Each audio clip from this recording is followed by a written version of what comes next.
suis le professeur Claude Soumata, professeur d'économie.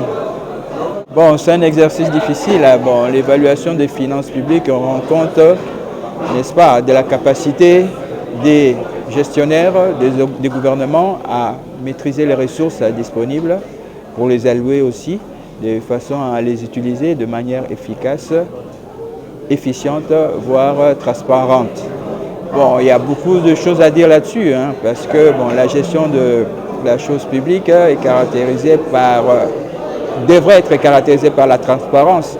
Or, aujourd'hui, il y a des problèmes récurrents liés par exemple à la corruption qui gangrène le système, d'où la nécessité effectivement de lutter contre par exemple le coulage des recettes et permettre à la RDC, parce qu'on parle des finances publiques et on devrait aussi insister sur l'allocation budgétaire et le budget, comment la RDC, avec des potentialités énormes, n'arrive pas à mobiliser autant des recettes fiscales par exemple. Donc de ce point de vue, il y a des problèmes à résoudre pour permettre justement d'élargir l'assiette fiscale et permettre à la RDC d'avoir un budget qui soit consistant.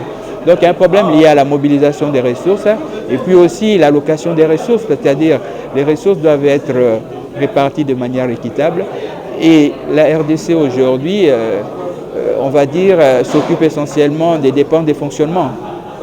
Le budget devrait permettre justement les développements. Il y avait un orateur qui l'avait dit aujourd'hui, les développements de la RDC, ça veut dire qu'on devra allouer les ressources pour le financement de projets porteurs de développement. Et de ce point de vue, les investissements doivent être encouragés.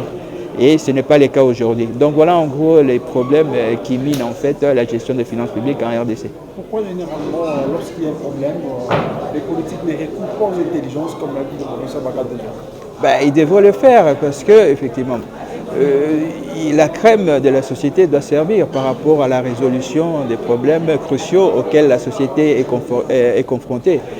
Ça, vous devriez poser cette question aux gouvernances, c'est sûr. Merci. Je vous en prie.